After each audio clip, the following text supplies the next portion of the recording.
As far as the first category is concerned, that is, the actions and deeds of a Muslim related to himself, it is the same irrespective whether that Muslim lives in a Muslim society or a non-Muslim society. The actions and the deeds are the same. There are certain concessions given in certain situations, but it does not differ whether the Muslim is living in a Muslim society or the non-Muslim society. It is the same. For example, what is fard? What is compulsory for a Muslim in a Muslim society is also fard, is also compulsory for a Muslim in a non-Muslim society. For example, every Muslim has to believe and worship only one Almighty God, Allah subhanahu wa ta'ala.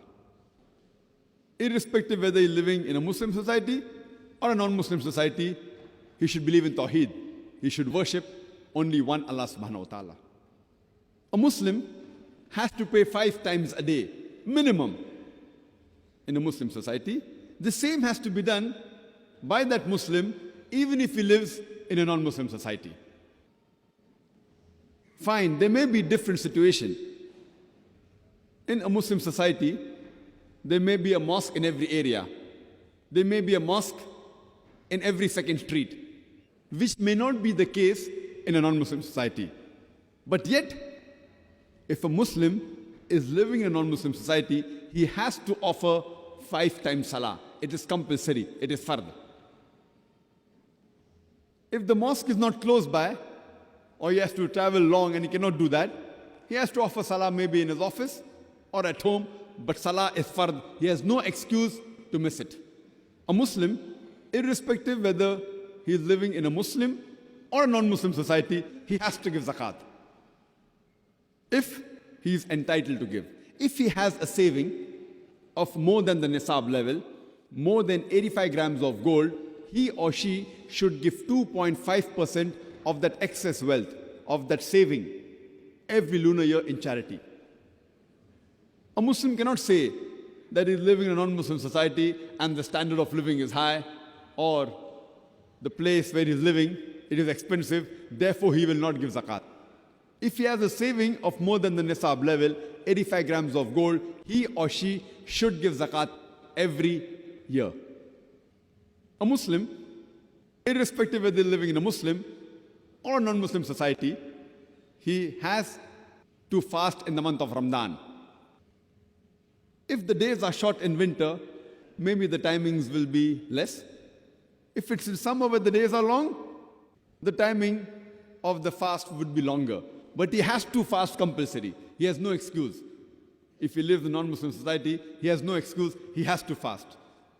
Similarly, a Muslim, if he has the means to perform Hajj, if he's an adult, he should at least perform Hajj once in his lifetime.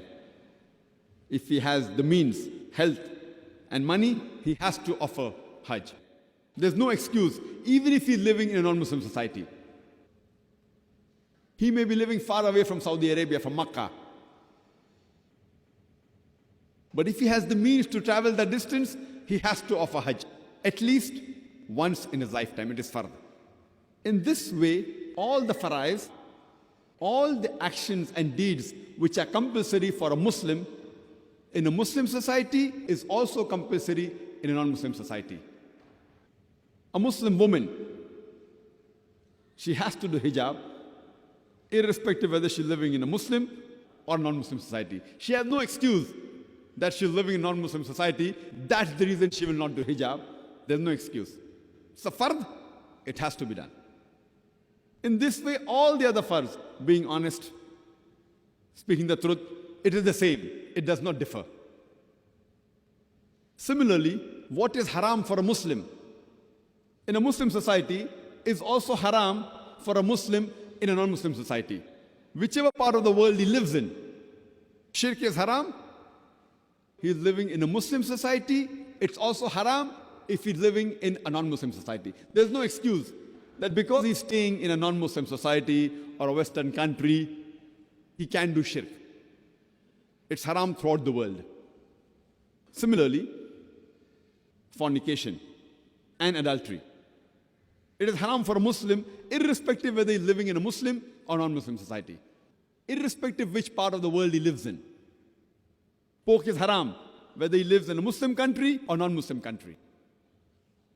Having non-zabiyah food, non-halal food, any meat which is not slaughtered by the Islamic method, or which Quran does not give permission to, it is haram, irrespective whether he's living in a Muslim or non-Muslim society.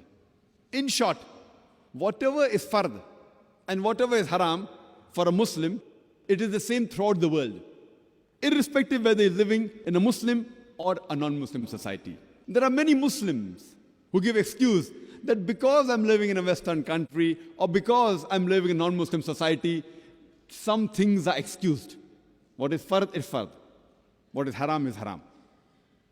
As far as the other aspects are concerned, regarding mustahab, things which are encouraged, those which are considered as sunnah, mustahab, thing which is encouraged, it is the same also. But there may be a little bit leniency. For example, covering the head for a Muslim man or wearing a cap is mustahab. It is the sunnah of the Prophet. But if you feel that you're living in a non-Muslim society and you feel that wearing a cap may endanger your life, and if you want to avoid that act, you can do it. Because wearing a cap is not fard in Islam. If you do it, you will get plus points. If you don't do it, you have no loss. But you will not get the plus points. So living in a non-Muslim society, the thing which is mustahab, if you fear regarding certain aspects and you avoid it, you will not get the plus points. Similarly, things which are makruh, things which are discouraged, are the same throughout the world. But there can be a little bit leniency. For example, going for the call of nature, standing and doing the call of nature, it is makruh. But if you know living in a Western country and the toilets may not permit you, and if you do it, there is no problem, but you will lose the plus points. You don't get negative points. So as far as the fard and the harams are concerned, there is no excuse at all. As far as the other aspects are concerned, about the sunnah and the makruh, if you want to avoid it for certain reason, you can do it. You will not get negative points, but you will lose the positive points. This was in short regarding the first category of a behavior of a Muslim in a non-Muslim society.